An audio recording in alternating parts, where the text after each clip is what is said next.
I'm John Rose, and welcome to Ashland New Plays Festival Theater Talk, a series of conversations exploring the way actors' lives merge with their process, skill, and inspiration to create art.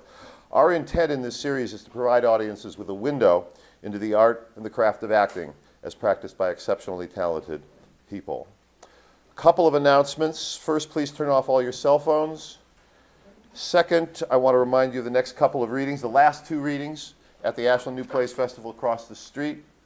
This evening at 8 o'clock, there will be a reading of The God Game by Suzanne Bradbeer, directed by Kimberly Scott. Tomorrow afternoon, there will be a reading of How It Works by Carrie Pepper, directed by Christopher Jean.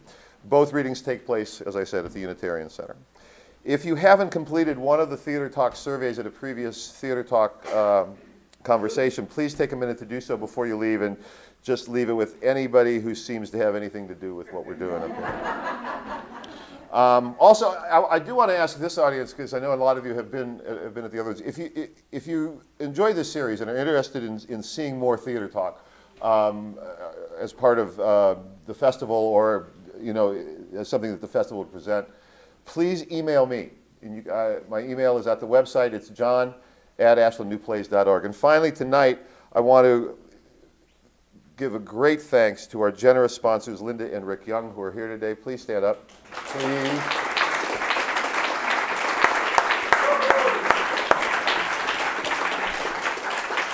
Quite honestly, without Linda and Rick, this doesn't happen.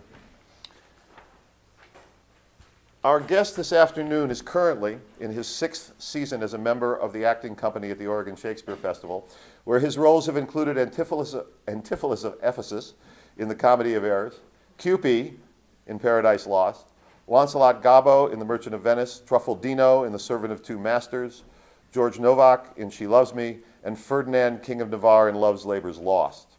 This year he plays the usher in Medea Macbeth's Cinderella, and in a sensational performance replete with masterful comic timing and inspired and hilarious improvisation, Captain Jeffrey Spaulding in Animal Crackers.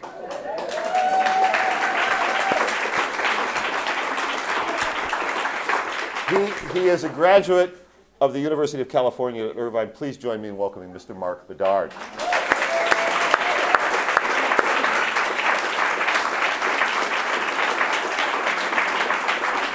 Thank you. There's a microphone? Yeah, we're recording it. Oh, all right. The lapel. On this one. So thanks so much for coming. Sure. Thinking back to the earliest part of your career and what we talked about, the first thing I'd like to ask you is, what the hell was the deal with Sky Masterson and Guys and Dolls? What was with The deal. what was Sky Masterson. You mean in high school? Yeah. Well, I went to an all-boy Catholic high school in Orange County, and my dad's a dentist, and he does a lot of, he works on cars, and so do me and all my 3 younger brothers, and and I played football for 4 years, and basically at the end, but well, let me say that everyone in my family sings. Like, it's not a big deal. Christmas, everyone's singing carols. On my mom's side, they just whip out guitars and sing Peter, Paul, and Mary and all this stuff they used to sing. And so I always kind of just took that for granted. So I played football for 4 years, and then football was over my senior year, and I went, wow, for the first time in 4 years I have time off. Oh, I'll go do a play over here at our school, because they invite the girls' school over to, all right. And so I went, oh, Guys and Dolls. I think I had a friend of mine who was in that once, so I'll just go in and I'll audition. So I went in, and they went, oh, a guy who can sing, you're the lead. And so, here I was, I'd been playing football for 4 years, I'm 5'8", and I played running back, and I just got creamed, all the time. But I held my own, but I could walk in and went, this is much easier, why didn't I do this? And then all of a sudden I'm like, oh, I had my first date and all this stuff, because there's girls around. So that, I basically kind of took to it like a fish to water from that experience. And then I started going to community college, And I thought, I'm not going to be an actor, I'm going to be an engineer or something like that. But, oh, look, they're doing Jesus Christ Superstar. I know, I've seen the movie. So I went in and so I went in and auditioned, and sure enough, it's like, wow, great, you know. And then the next play was Oklahoma. Like, oh, great, I'll go and audition at Curly in Oklahoma. Like, so I totally, that was back when I had hair. And so like the first, you know, several plays I did my senior in high school and then on through college were all just for fun, and I was just kind of, but I was doing very poorly in school because I wasn't really passionate about anything. I didn't know what I wanted to do. I kept dropping classes and stuff, and then I decided to take a year off so I could get a job, and I got a job as a doorman at the Hilton Hotel by Disneyland, and I was a doorman for 5 years. But, well, yes, you're right. I hated that job. But after the first year, I'm glad I worked there, because after the first year, I went, okay, I got to go back to school. So I went back in, and then I had a director sit me down and say, hello, be a theater major. And that was the first time I went, oh, wow, okay. And then I became like a straight-A student. I never dropped another class. Mm-hmm. I overloaded myself with credits, and I was working full-time, going to school full-time, and working full-time as a doorman because it was flexible with my schedule, so I kept that job. And then I transferred to UC Irvine and really started like working really hard. Well, and you said that because of this sort of gradual entry into theater that you found yourself when you were really studying that you were catching up a lot. Yeah. How did you go about catching up? Well, I basically just assumed, I just always assumed I was worse than everybody. Like, I just, you know, and it would happen. We'd go into class and say, well, tell us about yourself. Oh, I've been acting since I was 5, and I'm so glad to be here at UC Irvine. And I'd be like, I started when I was a senior, like, you know, so and then I screwed around in community college. So I was, you know, by the time I transferred to UC Irvine, I was like, I was 24, and the grad students, I was like the same age as the grad students. So here I'm with all these, you know, 19-year-old students, and I'm like this older guy. So I basically started watching movies. I started going to teachers after class and after school and saying, what do you think I need to do? And I'd be in class and I'd be in class and they'd say, great job on that monologue, and be like, tell me the truth. You know, I just really, like, lay it on me, you know. And I'll never forget, I was in a musical theater class once, and the teacher, she was true to her word. She's like, what are you doing, you know? That's awful, you know. And I you know, and I was like, ooh, you know, I cried and stuff. But I was so grateful, you know, because I was like, I want to nip this in the bud. I got to catch up for a lot of lost time. And so that, you know, I basically was taking every bit of information I could from books, from, you know, I took 32 units, you know, at one point. You know, I was just, because I was in plays, and I was working in the scene shop, and I was taking, you know, I was taking classes I didn't need to take, just because I was trying to absorb as much as I could. Did your interest in an affinity for clowning and comedy grow up at that time, or did you always have it? Where did that come from? I don't know where it comes from, you know. I think I watched a lot of Looney Tunes when I was a kid or something. You know, and whenever I've stepped into a comedic role, it's always come kind of naturally. You know, I act like a doofus and people laugh, and I go, oh, that's easy, you know. And then even clowning class and stuff when I was in college and stuff, I loved it. I loved analyzing the math of the humor, and figuring out, like, how do you repeat that, you know? And I'd hear someone say something, you know, say things like, you hear things when you're doing a long run of a comedy, like you're going to lose jokes, and just let those jokes go and move on to new jokes. And I'd always be like, I don't want to lose my old jokes, you know. So I really like focus on what could possibly. I'm always scrutinizing what could possibly be causing that laugh to go away. Mm-hmm. You know, is it something that's happening 2 scenes before, a new joke that happened then? It's too, you know. I'm just constantly looking at that stuff. But I got into theater to do dramatic roles, and here I am. I'm constantly being cast as fools and stuff. Well, I think, yeah, I don't know why. Yeah. So you're very busy.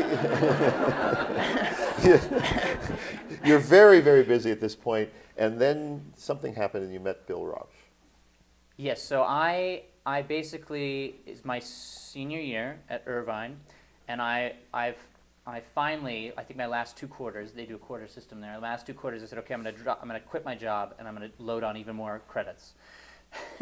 So that quarter, that was the quarter I took clowning and playwriting and film acting. Even though I don't think I ever want to do film. I just thought it might make me a better actor. And then I took the only undergraduate directing class they offered, and this UC Irvine just recently hired this man named Bill Rausch to teach mostly graduate classes, but he was going to teach one undergraduate directing class. So I thought, well, that class might make me a better actor if I know what the person behind the table wants even before they ask for it. If I can just deliver it, I make their job easier, then they'll want to work with me again and again.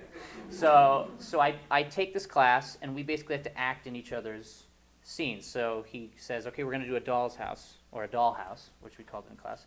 And we're just going to do all the two-person scenes, and you're going to direct a scene, and then you're going to be in two other persons directing projects. It's a lot of work, actually. But I was in in someone else's directing project, I played Dr. Ronk, and I came in and went, oh, Laura, I thought you always loved me. And I cried and all this stuff. And I just thought, I'm going to do my best work because I'm going to use it as an opportunity to not only learn how to direct, but act better. And he liked my work in that scene. He hadn't seen me do any work on the stage there. I was in Kiss Me Kate at Irvine, and I was in Cripple of Inishmaan at Irvine and all this stuff. But he only had seen me in that scene. And he basically said, at the end of the year, he went, I guest directed this place called the Oregon Shakespeare Festival. I could get you on audition. I went, yeah, great. That's probably like a smaller version of the Utah Shakespeare Festival. What is that? Because it's like I'd never heard of the Oregon Shakespeare Festival. I'd had friends who'd worked at Utah, and they'd come back to Irvine and stuff, and so I'd heard of the Utah Shakespeare Festival. And then so he gets me on audition. I come up here to audition, see how huge it is, and go, oh gosh, I'm such a and I have a call back like 2 weeks later in LA, and they don't hire me. So I've graduated. I know I want to go to New York. I have like $2,000 in the bank, and I'm like, okay. And I buy my plane ticket. I don't have a place to stay. I don't have a job lined up. I don't know anyone really in New York, but I got my plane ticket. And so it's mid-December. I'm leaving at the beginning of January. I'm just now starting to email people and hear back about places I might be able to stay. And David Dreyfus calls me, who worked here, and he calls me and says, oh, Mark, someone dropped their contract last minute. You were next on the list. Bill highly recommended you. Can you be here in 2 weeks? I'm like, yes. Right. So all of a sudden, I got a job, and they're like, we're going to connect you with our housing manager. I'm like, yes, And so I cancel my ticket. I pack my car full of stuff, and I drive up here, and I've been here for 6 years. Yeah. It's so crazy. I want to jump around your career a little bit here at OSF. Sure. In your third year here, in 2009, you played Truffaldino in The Servant of Two Masters, directed and adapted by Tracy Young. Anybody see that? They obviously have not seen it. Yeah. The thing I want to ask you about that is, how familiar were you with Commedia dell'arte before, when you got that part?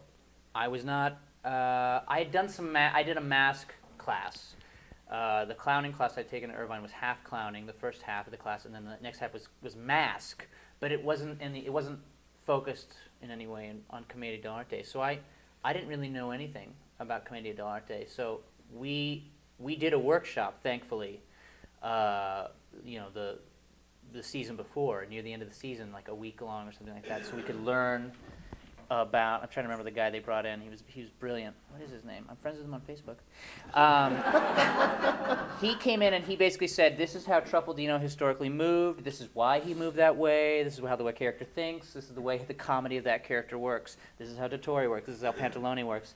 And so I basically took that in, and then I had the rest of the off season to kind of study and practice standing like him and moving like him, so I could internalize it and make it not just seem put on, but that I actually move that way. Mm-hmm. So basically it's just a crash course. But I found that a lot of stuff at the Oregon Shakespeare Festival is that way. A crash course. Yeah, it's like it's sink or swim. Yeah. I also had never taken a Shakespeare class or anything before I came here. I know. I know.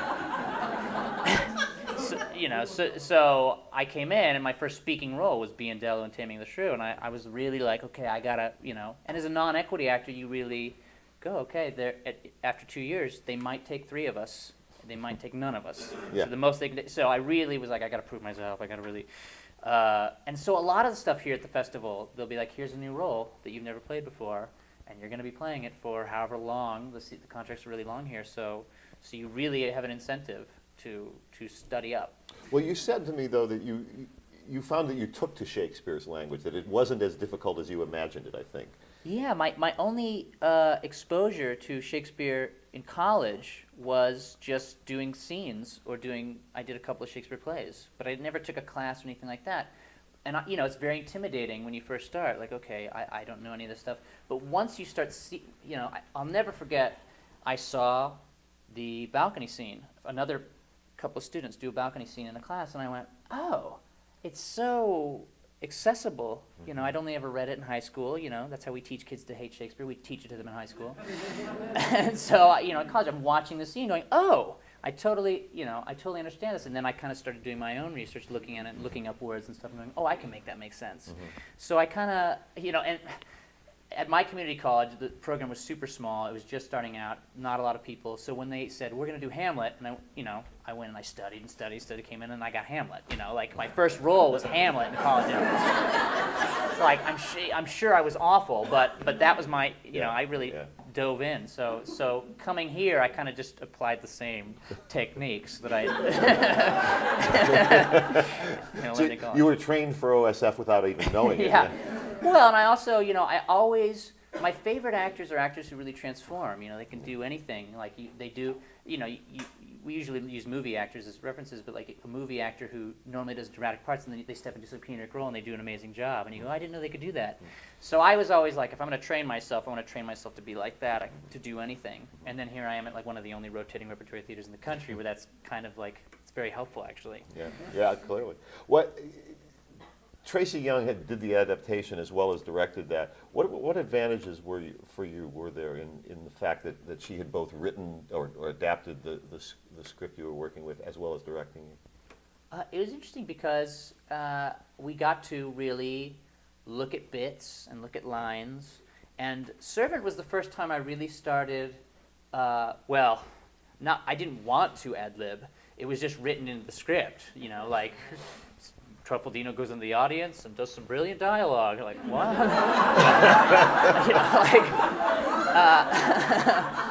And I'd never ad-libbed or anything like that. So I, as we were working out the bits and stuff, I would start practicing with, the assistant stage manager sitting in a seat or something like that. And then that started bleeding into other scenes and stuff. You start trying a different joke or delivering it a different way, and so you can change the line. And so and also it was too long, so we were deciding what to cut and stuff like that. And so we really collaborated a lot. And I'd probably get in trouble with the union, but I would stay after rehearsal, and just me and her, and we'd really talk and hash out. And I remember we had fights sometimes about this needs to be cut, or why is this, why didn't you let me keep this bit, or whatever. And we really she collaborated with me, which to her credit, I was a brand new equity actor. And her to give me that much faith. That's to her credit. I don't know what she was thinking. Well, it was. She saw something. Yeah. It was a wonderfully entertaining, dynamic production. Very strong ensemble cast. Yeah. And yet, I had the sense when I saw it that you were sort of at the controls of that dynamism. That's why I think your performance was so impressive to everyone. It was one of the things that was most talked about in 2009 here at the festival. How did that energy develop in that cast, and how did you take advantage of it on stage? I don't like to think of it as taking advantage of it so much as like, well, you better do something, be funny, whatever. Like, because she basically said in rehearsal, the Arlecchino character, Truffaldino, he's the one who's going to be ad-libbing and he can do what he wants in these moments, and I want everyone else to stick to script. So basically all the ownness of anything new or anything like that, calling out a cell phone ringing or people leaving or someone forgetting a line, all that stuff was all on me. So it was more like I just felt immense pressure to to deliver that stuff. And everyone, to their credit, they really they all lined up behind me. Amazing actors like David Kelly, who doesn't need to, wait for me to say something funny. He could leave him on stage for 2 hours and he'd just be funny by himself. So I had this amazing cast behind me, all supporting me. That's the one thing I'll say is like having such an amazing cast I knew I could throw out an ad lib and they would pick it up. You know, yeah. they're incredible. You talked before about the transformative actor, and I want to talk about She Loves Me in a minute, but before I do, I saw you as Cupid in Paradise Lost, and I was just so surprised because it was that kind of thing that you described a few minutes ago. It was a performance by someone that I did not take would be in that role, or normally think would be in that role, I should say, and you killed. Oh, You were scary. thanks. And yet you still had a certain amount. I mean, I remember very clearly thinking, you know, I don't hate this guy. So what was that like to take on a role that was sort of against type for you? Well, it's so well. This is what I'll say. That role is the type of role I got into theater to do. Like I'm chomping at the bit for roles like that, actually. And I like I mentioned, you know, high school and the first few plays I did were all musicals, and then I got into comedies, and then I did a Greek tragedy, and then I did Arthur Miller. And it wasn't until I got around Arthur Miller that I went, oh, I want to do this for a living. And so, you know, I got to play John Proctor in The Crucible. I got to play Hamlet. I got to play, like, I got to be in a show called The Diviners. Like, these great shows, Grapes of Wrath, stuff like that. Those are all shows that really, like, I just loved. And I wanted to do dramatic parts. And so in college, I played a lot more dramatic roles. So when they offered me Cupid, I was surprised that I was offered that. I never thought they were going to offer me that role, because up until that point I'd been a fairy, I'd been Antipholus, I'd been, you know, like I'd been Biendel, I'd been nothing but fools in comedic roles. So I hope I can play more roles like that in the future. I love exploring the life of a character like Cupid who does awful things, but can I bring humanity to him and really flesh him out and, you know, make the audience not just hate him, but go, you know, I see both sides. The thing about it was that it wasn't just that I didn't hate him. It is, you know, I thought, this guy's awful, but I understand him. He's making sense to me. Did you build that character from yourself, or did it come more from the page, off the page for you? Well, I think anytime, it's getting very serious now. I think anytime I approach a role, any role, whether it's comedic or serious, I look at the script first, because that's the skeleton for me. Like this is what the playwright has given me. The rest is got to be all me, because I'm the one playing the part. They could have cast someone else and they would have played the part differently. But you know, I always try to supply as much as I can from my own life. Like, do I have similar feelings as this character? Have I had similar background as this character? As much as I find all the similarities, and then where all the differences are, then I start going.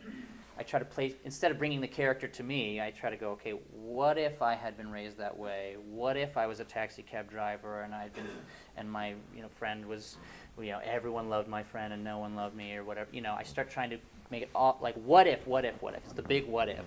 If I had been raised like this character, if I were this character, so that I can just step in and really feel and be what, you know, experience what they're experiencing in the moment.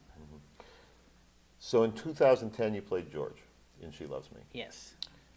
A full musical, which even those of us who aren't particularly drawn to musicals thought was the highlight of the season that year. Am I right? Yeah.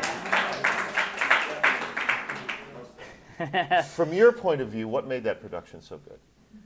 Well, first of all, I mean, She Loves Me is one of those rare musicals where most of the songs are story-based. You know, when they were writing it, they basically took the play and said, and we're going to add songs in the story. So it wasn't just like we're going to write it from scratch. It was a play first. So it's so funny because I started off doing mostly musicals, and then once I wrote down theater major, I was like, musicals. You know, I didn't want anything to do with them.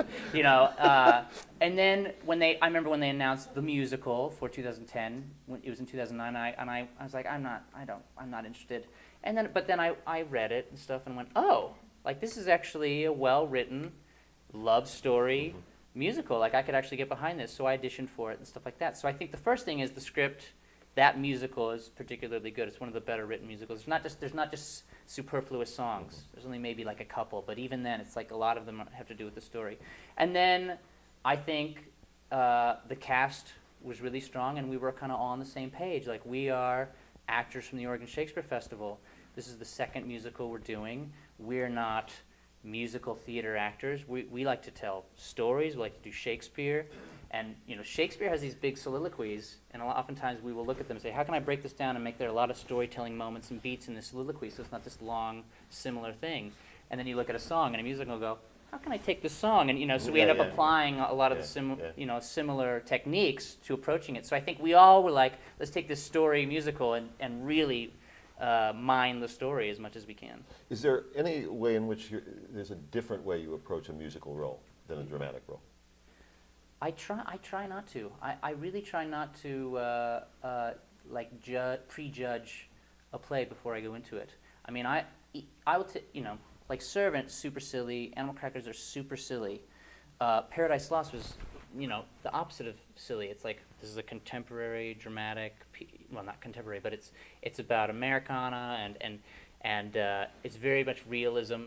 But I want to put as much work into, no matter where it falls into the spectrum. So when I'm approaching a musical, I really actually try to pretend like the songs aren't songs and just look at the lyrics and go, what is happening to this character here?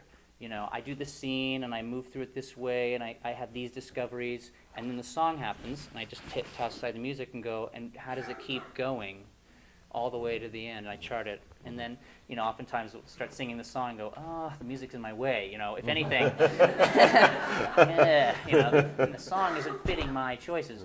But I try to tell story first.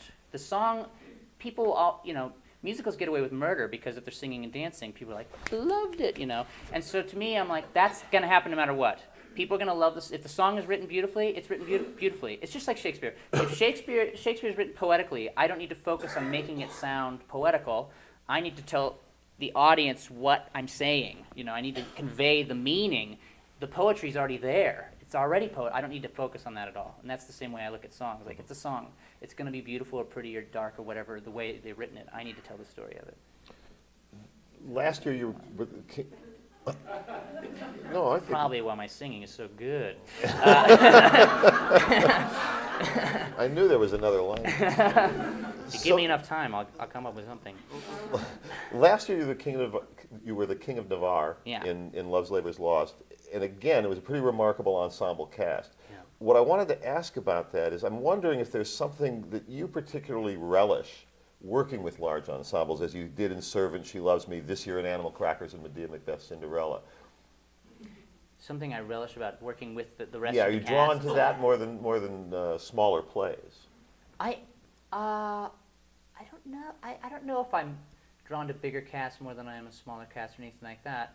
I mean, what I'll say is you end up clumping, like in Love's Labors, we were never really with the girls. So it was just Right. us four guys, Yeah. every single scene, So that was like how do we bond and create, these really strong friendships over the course of our rehearsal process and the course of the run, and deepen it further and further and further and further as we go along. So I always look forward to that. Mm-hmm. In Animal Crackers the same way. The brothers, we've figured out each other's. We can start anticipating what we're going to do now before we do it, and that's the same way with any play. So the only thing I'll say about a bigger cast is it's sometimes harder to all stay on the same page and to all tell the same story. So you got to struggle more. But if you all are, then the impact is even bigger than with a smaller cast. So it's easier with a smaller cast, but you get a bigger payoff with a bigger cast. I wanted at this moment to have my cell phone go off and play The African Explorer. But I'll just say, ladies and gentlemen, the one, the only Groucho. Oh, thank you very much. That's me, Groucho Marx. How intimidating was Say that? the secret word. No. What? How intimidating? Oh, well, I could try George Fenneman, but I don't think I would. How intimidating was that when you first got that role? That was the biggest. That was the most intimidating thing I think I've ever, to date, come across as an actor, because playing Hamlet or playing George Novak or even Truffaldino was like people don't have like movies and things they can watch of Truffaldino and go, oh nope, not quite right. And I've never really done an impersonation before, so so I'm getting cast in this part that's, you're probably going to want to impersonate this guy. And this guy happens to be maybe the most iconic entertainer of the last century. You know, you can't go into a toy store or magic store without buying his face on the shelf. Like, there it is, you know. So, like, his influence is huge. And so I learned last July that they wanted me to play that role. And so I panic. Like, not only, I don't do impersonations, and I'm impersonating one of these crazy entertainers. So I, of course, go right to YouTube and go, are there other people who've done impersonations? Can I find them? You know, YouTube's a great resource for that. So I find some, and I'm like, wow, when it's bad, it's really bad. I really hate it. So, you know, so I'm like, okay, I'm in, though. I've accepted the contract, so I get all the movies. I watch them all through. I watch Animal Crackers like every third movie. I watch Animal Crackers again. Go on iTunes and buy all the radio shows available there. There's radio shows that you can't find on iTunes on YouTube, so I start listening to those on YouTube. I'm reading autobiographies and Harpo's autobiography and Groucho. I'm doing all this research because when I get into rehearsal, I have to build a play, just like we normally do, and I don't want any of my focus going to, but am I still sounding like him, or am I still moving correctly? I want all that like behind me so I can focus on building the play. And so basically, yes, I've probably put more research into this role than any other role, just because I thought, 120 performances over 8 months, I don't want people going, gosh, he just didn't nail, he didn't get it, or whatever. So I really try to get that impersonation down. Tell us one or two of the things you found in that research. That I was particularly interested in some of the things you said about the way he delivers lines and such, to make it so uniquely Groucho. Yeah, it's interesting, like because a lot of the things Groucho says are not any different than other comedians who use puns and things like that. And most of the things Groucho says are groaners. You know, if anyone else did with those lines, people are like, ugh, But Groucho actually, he always detracts from the pun. I'm trying to think of a good example that I could use. Like he accentuates words in the sentence that don't make sense. Like there's a line, and I went back into the movie. Every once in a while I go back to the movie to make sure I'm still sounding like him and stuff. And one of his early lines is, well, I'm certainly grateful for this magnificent washout. But in the movie, he says, well, I'm certainly grateful for this magnificent washout. Magnificent. It's like, he always is stressing the wrong syllable in a sentence so that when the pun comes, it's the word he didn't stress. He's just always throwing it away. And so there's somehow that casual, like, I don't care if you get even what I'm doing here, that somehow makes them all, and the fact he's stringing them all together back to back to back to back, and he's more focused on quantity than quality. Yes, no question. Right, so that's why he's successful at it, where other people wouldn't be. He's not only throwing away his lines, he's throwing away which word to accent in the sentence. So I found that really fascinating. And in an odd way, that's what makes it memorable. That's what makes it Groucho. So you hear the same joke, but it's not like somebody else told it. It's like no one else told it. Yeah. Do you feel the need to bring that uniqueness in a more general way to the role? The uniqueness of his line delivery? Well, no, of the persona, I think, of what that sort of, the impression that makes on the audience. Put it that way. Yeah, I think, his whole, because I also knew I was going to have to ad-lib again, because he ad-libbed all the time, and the more I read about him, the more I went, that's what he did. So if we're going to do the live show of Animal Crackers, and people could go see the movie, we have to be showing them something like, we have to show them how they might have been live. So I should be ad-libbing and trying to break up my scene partners and all these things. So, and I want to do it the way he would have possibly, I'm guessing, done it. It's always my best guess how he would have. So any ad-lib that comes to my head, if I think of some stupid pun based off something someone just said or a mistake that just happened, I try to, again, have that style of I don't care if this gets a laugh or not, and I'm not even going to accentuate the word that's the joke. So if you catch it, good for you. Otherwise, we're moving on. So there's, so there's always that general feel to the way I'm approaching Groucho. Yeah. It's interesting you talk about watching the movie and then bringing it into the stage and thinking like him. I mean, I think I told you, my father taught me as I grew up that if you never saw the Marx Brothers on stage, you had no idea how great they were. Did you experience something like that, or did you get an understanding of what that idea is by doing it on stage and then watching the movie and then seeing how it plays? Yeah, I think the movies definitely don't give you an idea of what they were like on stage. I mean, you can start to guess, like when you watch Coconuts and Animal Crackers, which were both plays first, and they're taking all these pauses, and you're like, why are these pauses in this movie? You guess, you can only surmise that those must have been laughs when they're on stage, and they just have that pause ingrained into their bodies. They won't let go. Because by the time they got to Duck Soup, it was like, I'm not waiting for any laughs, because that was written for film. Right. So that was the first thing, and then reading accounts of what the Marx Brothers did and stuff. Because the great thing about reading is you get to hear stories from people who were there, who are in the audience maybe, and you hear all these stories of pranks that people remember, and those are just the ones that people remember. Right. And getting to hear those was really liberating. Like, oh, okay, so at one point they had 8 Grouchos cross the stage, and half of them were the musicians in the band. Like, oh, okay, so they really, and the audience had no idea what was in the show and wasn't. So that was the second thing that kind of helped figure out how they might have been like on stage live. And then the third thing is doing it. Like, we rehearsed the play in the rehearsal room, and you can only make your director and your stage manager laugh so many times as your audience before they start going, okay, stop it. And even as, the brothers, we weren't screwing around a lot in rehearsal together. It wasn't until we got in front of an audience, we opened the show, that we started figuring out, oh, let's run further into the audience. Let's run further into the audience. Let's go all the way to the back row. Let's leave the theater. So it's like that slowly developed in live performance. We've been finding them, and there's never a shortage of epiphanies to be made. I'm still reading books about Groucho. I'm reading his selected writings right now, which is stuff he wrote for magazines and newspaper clippings, like he would send out, just to get a sense of his humor still in ways that aren't common. That I can research about that stuff, and every once in a while I'll read a line he wrote and went, gosh, it's the way his brain works is so fascinating. He had 20 years of vaudeville experience before he even hit Broadway, and here I am in 6 months trying to catch up. So when you brought all this into ensemble, particularly with John and Dice and Brent, did you guys sort of form sort of an us against the rest of the cast kind of?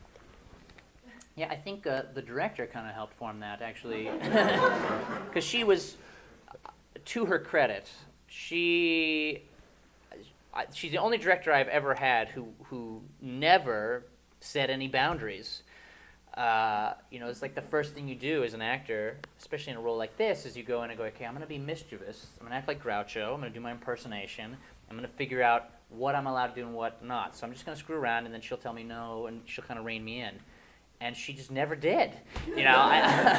She just let me do what, whatever I could say. Even in scenes I wasn't in, I'd be ad-libbing, and I never told her to shut up. So after a while, she pulled me and John and Brent into a side room, and she said, the 3 of you can do whatever you want. I trust you. We were like, and then she told the rest of the cast, and I want the rest of you to tell the story and stay on script and keep moving forward. And that tension is gonna be what makes it good, as opposed to if everyone is trying to ad-lib all the time and not screwing around, then it's just really going to fall apart. But if there's always someone trying to move the play forward or something, then it's delightful. So we were given carte blanche.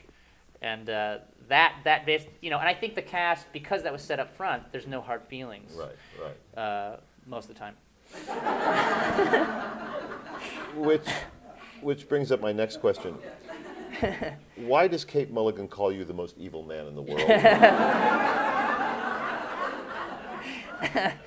Kate Mulligan might be my favorite person to be in a comedy with. Because she was also in Servant of Two Masters. Right. She played one of my masters. And then in this play, it's one of the great things about working at the Oregon Shakespeare Festival in this company is like we have this history of we've already done a play with a lot of ad-libbing before. And now we're doing this play where we're doing it even more, and I have even more freedom. And she is so easy to break. Clearly. Yeah. I mean, like, I think it might be like I have a 50% success rate, at this point. She is really easy to throw off and mess with, and so and Groucho you read accounts of them, like, not only were their characters trying to undermine the bourgeoisie and the upper class characters, but the actors were always trying to undermine the other actors and the theater itself and the whole institution. So I consider it part of my job to always try to be prodding and seeing if there's anyone who's going to break this performance, and then the next performance I'm doing it again, and and so like today, I just got out of a matinee. That's why I'm dressed. I basically came straight over here, and I got Kate Mulligan to break again, and so I take great delight in being on stage with her. The night I saw you, I think probably the one performance before this, or last week anyway, this past week, you got John Hogan. Got Jonathan. Is he as easy as Kate? Or? No, Okay. no. Hogan is actually, he's very hard to break. Yeah. I basically have one scene with Hogan, and there's a written ad lib in the scene where the script calls for him to call me the wrong name. Right. And that's in the movie as well. That's in the Broadway script and the movie. So we first of all, we in rehearsal were like, this is never going to work. Everyone knows the movie, knows this is fake. And somehow we've fooled everyone. So that's already, it's just a planned breaking, and it's really early in the play. Like, I feel much more comfortable in Act 2 screwing around because the play has been kind of going along, and then I feel better about splitting it apart and letting it just completely fall apart as the play goes along. So I don't mess with Hogan quite as much, but every once in a while I'll try something new. And I'll get them. So. Well, the night I saw it, basically I thought you pulled a Joe Pesci on him. You just would not stop. You just would not stop, and it was like, you think I'm funny. It was like that kind of bit where you just kept him going the whole, and it became something that I don't think the audience will ever forget. Yeah. Truly. Well, I hope not. One of the things you said about this aspect of particularly this production and your role in this production is that you feel, and I'm maybe translating a little bit, but it sounded to me like you said, you feel almost an imperative or an obligation to take these risks, to go further than you think you should go. Talk about that a little bit. I think it's the only virtue of doing a Marx Brothers play. I think if we were to stay on script and just do the play, just go see the movie. I mean, I really think that the more I've read about the Marx Brothers and what they did, no two performances were the same. And before they were on Broadway and they're touring the show, it was like 4 or 5 hours long. You couldn't stop them. They were just out of control. The writers were going, please, we'll add in your bit and take out our bit. Just get the show down. They're making all kinds of compromises, which is why probably Chandler Spalding mess up is in the script, because they probably just kept it. It's just probably something that happened and ended up in the script. So the writers are making all these compromises. So I feel an obligation to do what he did. And he, like I said, he had 20 years of vaudeville experience, so he was brilliant at it and took to it. And he fancied himself a writer, but he wasn't a writer. He was an actor, so ad-libbing was his outlet. So you read about him, and he says, I made a point from the first time I did an ad-lib, and it was successful. It was really helpful to my ego. I decided to add one new joke every show, to try a new joke every show. And there are accounts of people saying he would take a good joke and try to deliver it differently, and it would bomb. And he'd come in the next day and try it a different way again. And then every third show he'd go back and say it the way it was funny, just to see if he could make it funnier, So he would purposely take a formula that was successful, and a lot of comedy is like mathematically, it's a formula, and he would mess with it. And so I feel an obligation. And sometimes the best ways I've gotten some of my cast members to laugh is by bombing a joke, like taking a really good joke and trying something new. And it's like, well, that was terrible, So I feel an obligation to make the show different every single time. I think that's what people came back to see the Marx Brothers again and again, to try to discern what is in the show and what isn't, stuff like that. I feel like otherwise, why do it? And part of that is taboo too. It's like if there's something you absolutely shouldn't do, that's the one thing you have to try. Yes, and I'll also say, it's not normal, especially at the Oregon Shakespeare Festival. Our shows run so consistently; they'll run within a minute. Henry V, boom, came down almost the same time every single night, and we're at today was 10 minutes longer than So we're really pushing the envelope, and and we're trying things we've never did in rehearsal. Like, I'm going to enter in this scene, and I'm gonna crawl under the curtain, and then I'm gonna go up to John, and I'm gonna shake his hand, and then I'm gonna leave the stage for no reason, and then I do it, and every time I'm like, oh God, my heart rate's up, because I don't know what's gonna happen. I don't know if it's gonna be good. I don't know if it's gonna stink, but we do it anyway. Yeah. And that's like just pushing the envelope Yeah. in the way that they did. And that's part of that obligation you were talking about. Yeah, I feel like I should, I overcome the terror, and there's been things we've done too. It's like, I'll say, we're all in the same dressing room too, the Marx Brothers all together in the dungeon. We begged to be in the same dressing room so we could literally scheme. And sometimes we'll come up with an idea and we're like, we might get in trouble for that. Let's do it. We'll do it anyway, because, and we don't know. So we at times are going, can we get in trouble, and have, and then we don't do that again. Well, you don't want Tommy, the state. Yeah. You don't want him after you. No. We just want to do it once. How much truth do you find in the old adage, tragedy is easy, comedy is hard? Yeah, I guess I would say, there's something about comedy that's elevated physically. And it has to be precise. And even in Animal Crackers, when we're ad-libbing and we're improving and we don't necessarily know where a bit is going, like Eddie plays Jamison, Eddie Lopez, and we'll be sitting in a scene, we'll be doing Hunga Dunga, and it'll start going on way too long, and it'll start transforming into something else, and we don't quite know what it is, but we're both on the same page, and then it becomes something else, and then sometimes it'll become something else again, and we're both working together to make that happen, and then after a while, it's like, this has gone on way too long. How do we end this? And we're, without communicating, we come up with something, and there's got to be timing even to that. Yeah. So in that way, I'd say comedy is harder, and if you're not feeling well that day, or if you're under the weather or in a bad mood or whatever, you really have to push that aside in comedy. Whereas in tragedy, you can just use it.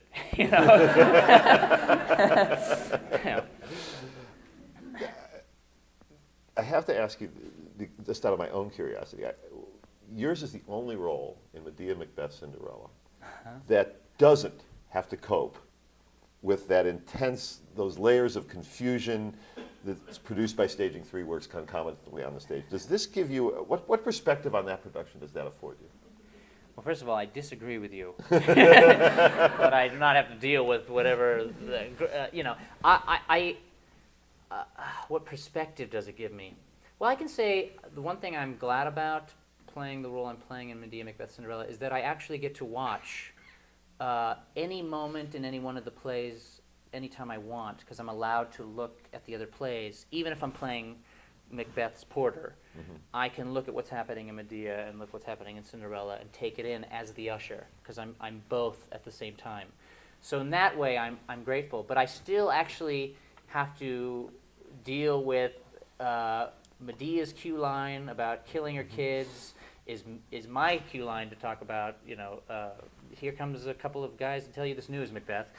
So I still have to technically get all that stuff down, and at times I'm running off stage, running all the way around the stage, putting on another costume, and entering as the other character really fast. So I'm constantly doing quick changes backstage and doing that stuff. So in a way, it's a whirlwind for me. I don't know how much perspective I have.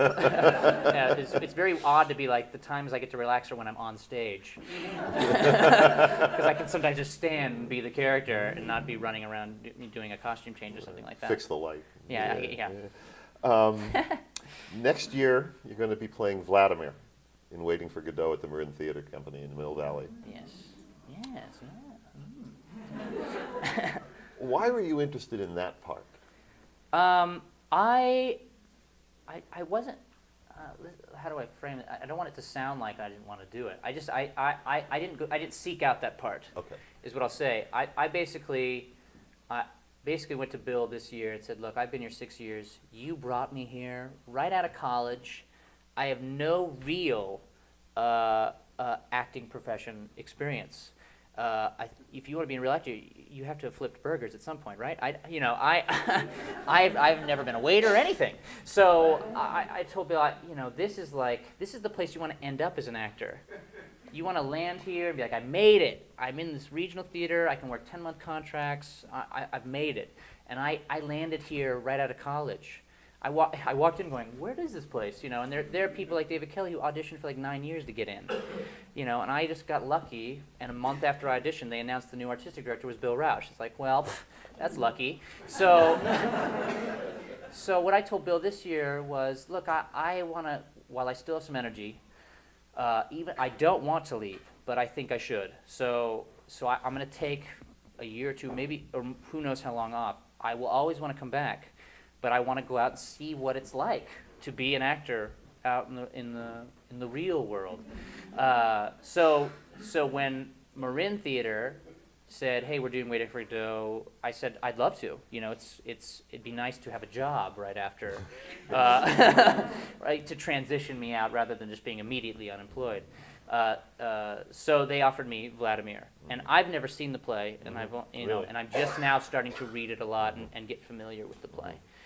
It's not the part of the four parts in the play. It's not the part I would have thought you would get. Yeah. Lucky would seem more like the role that you might play. Yes, and he's talked to me a little bit about that. Even reading between the two guys, I'm kind of like, aren't I more of a estragon? Estragon. But he basically said his He feeling. is Jason Minadakis. Jason Minadakis, Yeah. the artistic director of Yeah, Marin and a Theater. brilliant director. Yes, he's directing it as well, and he basically said, a lot of the physical bits these guys do originally, he thinks it was written for younger guys. So he's me and another guy named Mark, I forget his last name, are playing those two parts. So it's going to be a younger cast. So I'm excited because that means I can just play that role for however long I want because I got to play it so young. Yeah.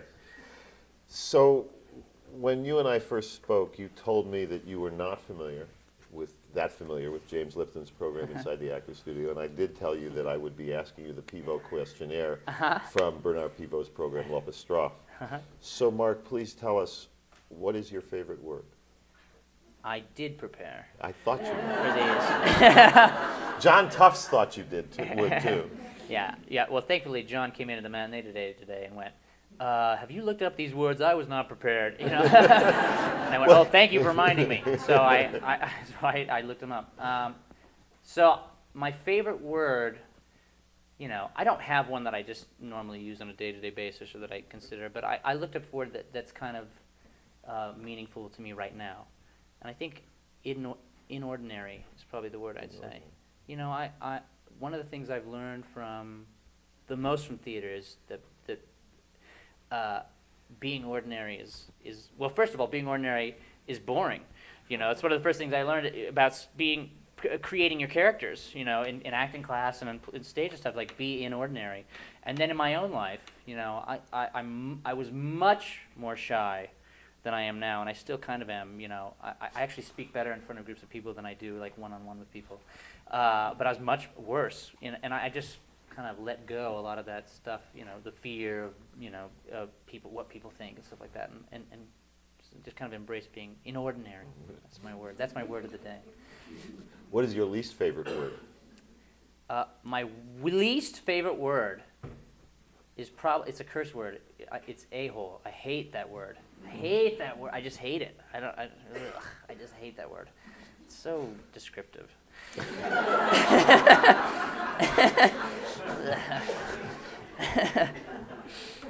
What turns you on?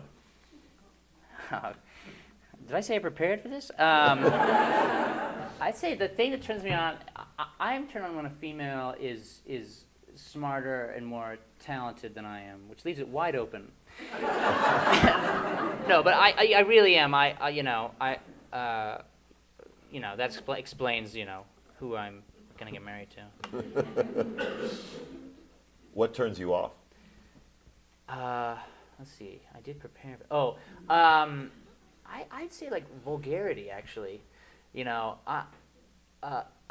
Maybe not in a humorous sense, like if you're going to be vulgar to like get a laugh or something like that, but just vulgarity in general. I make a point personally not to try not to be vulgar. and I don't like it in other people. What is your favorite curse word? I think my favorite curse word right now is BS. That would be bullshit. This is not,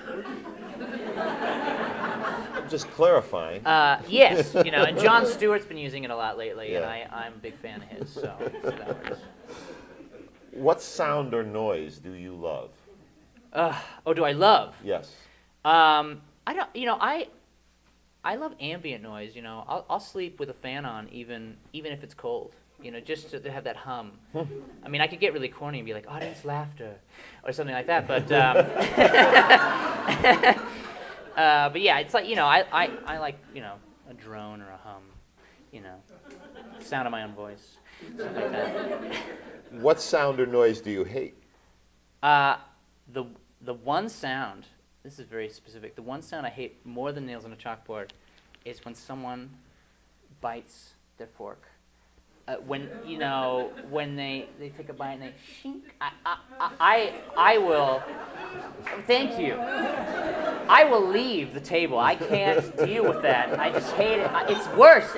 I can see the enamel coming off their teeth. My head. My dad's a dentist. I'm like, ugh. That sound. It makes. I feel like my teeth are falling out when I hear that sound. It's just. Why are you doing that? Use your lips to pull it off the fork. God. I don't understand it. It's awful. It really, This is actually a bonus question that you couldn't possibly have prepared Oh, for. no. What sound or noise does Nell Geislinger hate? Well, I'm very prepared to answer this question, of course, because anytime I learn anything that gets in someone's nerves, I just love to do it. So when we were doing Henry Ford II last year, Nell and I had a brief scene where she and I forget her name, excuse me. She and they were getting arrested. Her and the other woman. Who was it? Kimberly Scott. Yes. Of course, Kimberly Scott. So her and Kimberly Scott are getting arrested by me and this other cop, and so we would always bring them out, and it was a very short scene. That was all we had together. And one day, as we were sitting backstage, I just went. And she went, stop that! Stop that!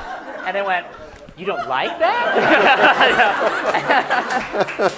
And so every once in a while, whether it's in MMC or whatever, I'll just kind of, sometimes I'll deliver, there's a sort of scene in MMC where I'm delivering drinks to all the guests, and she's one of them, and I'll be like, would you like a drink? Whatever. She actually wanted to demur yesterday and said, just ask Mark. I won't answer that. Just ask Mark tomorrow. And Oh, he'll tell really? you." Yes. Yeah. But we made her tell us. Yeah, I totally. Because I wanted to check. She said Mark can answer that for you. Yeah. What profession other than your own would you like to attempt? Well, I mean, I thought about this question. Like, I guess if I were to stay in theater, which I would want to do, recently I'm starting to get into maybe do I want to direct or adapt or write. Writing is weird because I never thought I'd want to write, but now I'm starting to think, oh, maybe I do. So, especially now that I've done all this research about the Marx Brothers, and I've had this epiphany, like the Marx Brothers are our commedia. There's Italians have their commedia with Arlecchino. We have our stock characters. Like, why aren't we writing new situational comedy for these stock? We know how they move. It's the same thing. It's the same way you approach Servant. We learned how they moved. Like, why aren't we? So all of a sudden I'm going, well, maybe I should. So that's within theater. I might want to branch out in those other areas. And if I had never got into acting, I probably would have been in like a carpenter, a scene shop, or worked crew, because I worked a lot of crew in college. If I was outside of theater, I think I'd want to be like a hot rod mechanic or something like that. Like I have a *54 Chevy truck, and my oldest younger brother has a hot rod shop, and we all have old classic cars, and it's just something that's in the family, like working on cars, and I love that. What profession would you not like to do? Let's see. I think I would want to do any sort of job that was in an office building, or at a desk job or anything. I think I'd be bad at it. Even when I was a doorman at the Hilton, I screwed around so much And thankfully it was like customer service, so it's like kind of welcomed a little bit. You're the first people that people meet on the driveway. They come in with their bags, hey, So I think I kind of need that outlet. So I don't think I'd want to do any office kind of job. I think I'd go crazy. Although I might entertain my coworkers, that might be fun. So Pull pranks. before I ask you the last question, I just thought of this, and I would kick myself if I didn't do this. I'm going to ask you very quickly to answer the quiz as Groucho. The quiz we just did? The quiz we just did. What is your favorite word? Secret. What is your least favorite word? This sucks. I hate this game. Gosh, I'm totally grouchoed out today. I'm sorry. What is my least favorite word? My least favorite word is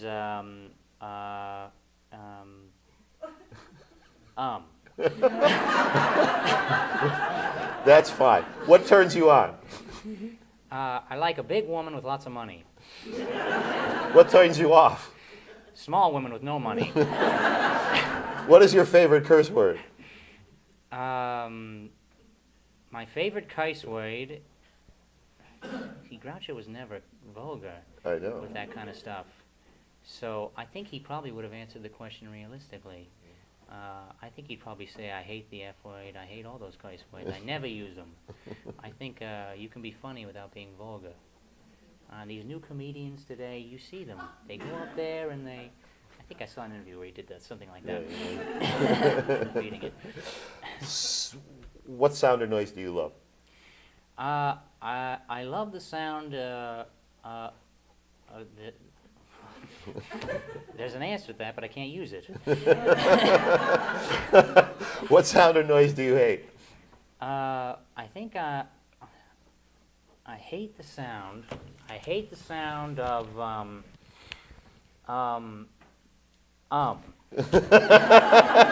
What profession other than your own would you like to attempt?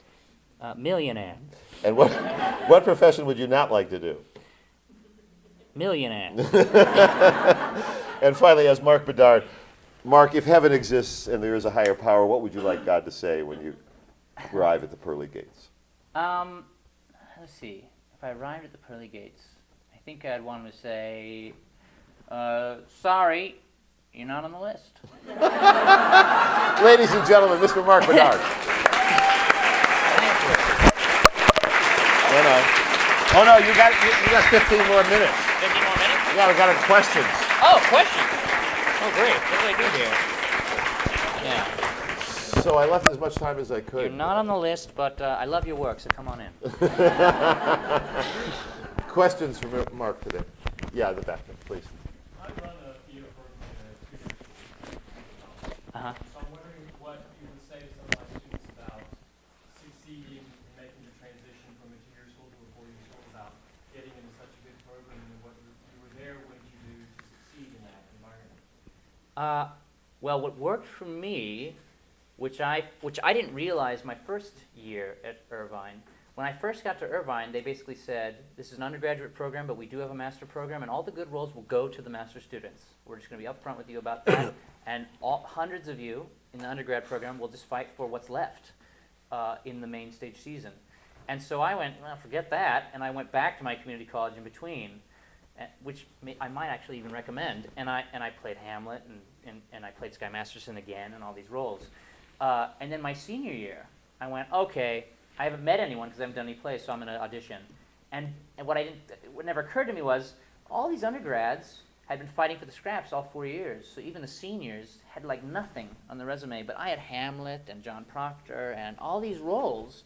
So I went in and they went, oh, and I got cast alongside the grad students. So get main stage credit at your community college, and when you transfer in as a junior, you're already ahead. And so just focus on that. You get that experience outside of the school, and continue to, if they don't give you a role your junior year or whatever, like just get main stage experience, because that's what really matters when you graduate, not that you went to that school or whatever. You can take all the stuff you're learning in class and apply it elsewhere, apply it to main stage experience. That's what I'd mainly say. Did you feel a social disconnect? because, you know, you're probably a little bit older than the other students that were at the same grade level as you, or? I did. I mean, my junior year, I knew no one at the end of it. I mean, there was no way to connect with people. A little bit in class, but unless you're doing projects in a theater arts program, you're not going to connect with people. But I can say, you know, they would do a cattle call at the beginning of the year for all 7 of their main stage shows, and then they'd post it on the board, who got called back to what. And when all these people saw that I had been called back to every single one of the 7 shows, all of a sudden everyone was like, "Hi, who are you?" You know, so it shouldn't be a problem if you play your transferring is a great idea, I think, into an undergrad for theater arts. That's what I would say. Yes. I heard you mention the math of comedy a couple of times, and Yeah. that's not something I've ever heard about before. It's very much mathematical, and it's odd because you can when you get really good at it, you can feel it. You know, you can feel how long you should hold the pause before you finally do the double take, or the real, you know, or whatever. Or someone says something angry, and how long you should take to get fully angry before you move on. You know, or when exactly the punchline comes in. And it's just very mathematical, you know. And they say comedy comes in 3s, but it can also come in 5s and 7s and 9s, you know, odd numbers, stuff like that. So or 1s. Threw that in, see, right at the end. So it's very. I mean, I'm terrible at thinking of examples. I wish I could think of one right off the top of my head, but. There's a certain, you can't go too slow and you can't go too fast. It's got to be the right pace. It's just, there's math to it. It's very, yeah, it's interesting. And yet you have to be free with it. It's counterintuitive in a way. Yeah. Go ahead. Right? Over here? So, as a high school student, we were exposed a lot to the kind of stereotypes of an unemployed actor. Yeah. So, you know, we get a lot of, well, you know, I act in high school and I want to act in college, but after that, I'm not going to risk it. So, what suggestions do you have in order to, if we really do, that's what we want to pursue, we want to be somewhat the OSF or other than that, what would you suggest to really push ourselves into that way? Well, I'd say if you are messed up in the head enough to you know, have it in your head that I can't imagine doing anything else. Like I said, I think I'd be a mechanic, whatever. But I really, once I got into started doing theater and feeling like I was good at it, there was no turning back for me. Like, and I was terrified. I was like, okay, and because I heard all those things, like the unemployed actors, you know, over the percentages of people in our union who are unemployed is huge, who never get their medical benefits and stuff. They're just huge. So it is true. So if you can't imagine yourself doing anything else, then fine, move forward. If you can, if you're one of those people who say, oh, I'm not going to risk it, you obviously don't imagine yourself being an actor. You have to say, I can't do anything else. If you're one of those people, then I'd say, go for it. And I'd say you never know where the job's going to come from. So work, get on stage, experience everywhere. Like, I didn't have to do my best work in an undergrad directing project class with this person who has no idea how to direct. They're probably taking it for fun. But I did, because I also didn't know who Bill Rausch was in that class. They said, oh, he's this guy who developed Cornerstone Theater Company. Well, I played football for 4 years, but I don't know what that is. So I didn't know who he was. I took that class and I just did my best work just because. And I got this job here at the Oregon Shakespeare Festival. So I'd say you have to just keep plowing ahead, and eventually all the people who think they can do something else are going to fall away, and they're going to get out of your way. That's what I'd say. And you don't know when your opportunities come, so just go. And don't compare yourself to anyone around you in your high school, because there's the best student from every high school in the country is going to move on to the best drama program in college, and then the best one in each of those is going to move on and go into theater, and then 1 out of 20 of those are going to get work or whatever. So you need to be thinking about those people. They're somewhere in the country somewhere going to take your job. Not the people, oh, I'm the best person in class, I can relax. No. You're going to be competing with people all over the country. So that, you know, like really take that, you know, keep going. It's incessant. You never stop learning as an actor. Yes. I'm wondering what you do to keep in such wonderful physical shape. I mean, your comedic roles especially are so physical. It I'm very glad I was an athlete in high school, but admittedly in college and stuff, I kind of let that go. And my first season here, I was out of shape. And then my second season, I was told, oh, you're going to be playing a scantily clad fairy next year. Oh, no. So I was like, okay, I'm going to get back on the regimen. I'm going to work out. And I lost like 15 pounds or something my second season. And then I kind of stayed in good shape. And I'm eating a lot better than I did when I was in college and stuff, and I'd go to fast food all the time. Now I go to the co-op and I eat organic and things. So I eat better and I'm in better shape. And now, more recently, I'm doing like P90X and like really, really intense stuff. Because you try out the Groucho walk a couple times and you go, this is gonna kill me after a while. After 120 performances, and if I want to keep doing it. So I'm doing a lot of I'm doing a lot of leg workouts and stuff like that to stay in shape. You learn pretty fast here at the festival that you got to be in shape because it's like a marathon. It's not a sprint. You got to make it the whole season. You got to do that Romeo and Tybalt fight 120 times, and either you get stabbed or hurt, and you can go on the whole season. So I learned pretty fast, and now I'm just trying to get even more in shape if I can. Yes. I apologize in advance. Did being I don't accept. How dare you? Dare you? Disney open any doors for you? And answer is Groucho. Yeah, they opened the door and showed me the way out. No, a lot of people in the Orange County area around Disneyland who are performers will go and perform at Disneyland and be characters or dance in the parade and stuff. But I had heard so many terrible stories about how they were treated and stuff like that, and how they were paid, that I just thought, there's no way they will ever get me to go there and do that. So I stayed away from Disneyland like the plague, other than to go there and with my pass and go in and make fun of the people performing.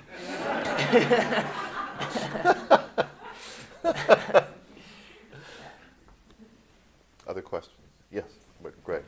I had the tremendous joy of being at the final performance of Servant of Two Masters, and it seemed to me that it crossed the line from comedy into anarchy many times that evening.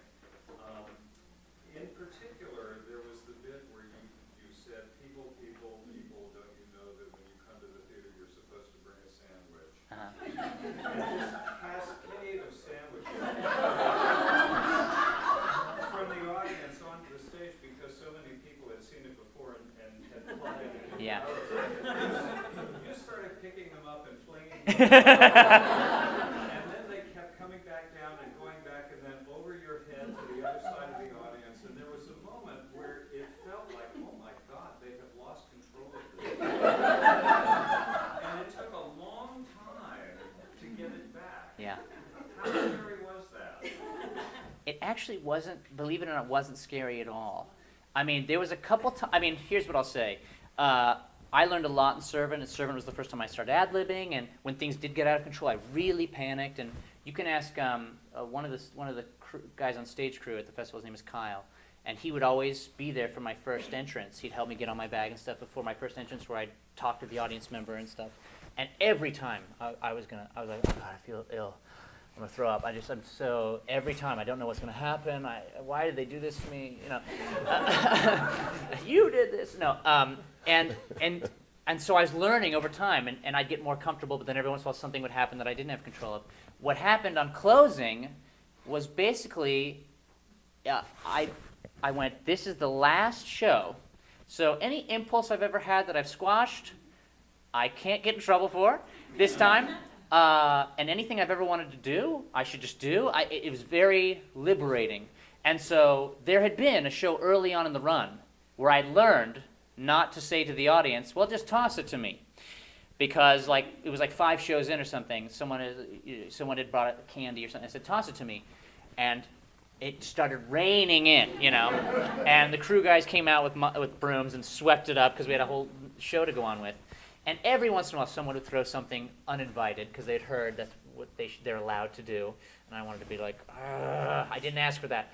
And so in closing, when someone started to throw something, if I remember correctly, I was just like, bring it, and it rained, and just welcomed it, And there was another actor on stage, Trevor, was on stage with me, and we both said, hey, finally, we're gonna throw it back at them, we're gonna change the, And so it just became a huge food fight, basically, for as long as it went on. And I did not care how long it went on. It finally just came to its own resolution, and we went on with the play. It was so, and a lot of things on the closing performance were like that for Servant. Any bit I'd ever wanted to do, or any bit I had done but never done again, I did. They all spilled on top of each other. One more, Carol. Which brings the obvious question, since you're not only having the last performance of Animal Kingdom, but you're leaving OSF for a while. What can they do to me? Rumors are abounding about that last performance. Yeah, I would say it's probably it's more likely it's going to be spread out over the last 2 performances, probably. Because one of the things, speaking of getting in trouble for things, we brought someone on the stage once and the curtain came down, we brought them backstage, brought them out for the French pageant. The stage manager, Gwen, she's brilliant. She was just like, that was great, never again. And that's kind of happened periodically throughout the run. We try something, it's like, yeah, you got that out of your system, great, no more. And so halfway through the run, we had a matinee, and we added like 17 minutes to the show. It was just a great audience, and we were ad-libbing every scene. There was all this chaos. We were having a great time. And afterwards, you can't, because when we came down, there was the crew all waiting. Like, we were supposed to have started 17 minutes ago, and we get this done in 3 hours. You just cut into. So when there's a matinee, we can't totally go crazy, and it can't let. So closing is a matinee. We're closing on a matinee. I know. Right. I know. It was like, So there's going to be stuff inevitably, and who knows, maybe we'll just add 5 new scenes and cut 5 of the old ones. But we're going to do something, because it's going to be closing, but we're going to have to keep, because Romeo and Juliet's got to still perform that night. But that evening performance right before that, that's going to be, I can feel it. We're all going, this is the last, this one can be as long as we want, So both those shows are going to be pretty crazy, the last 2 shows. Right, so we'll start early. We are out of time tonight.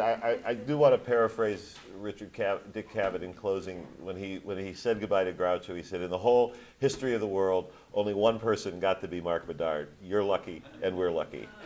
Ladies and gentlemen, Mark Bedard.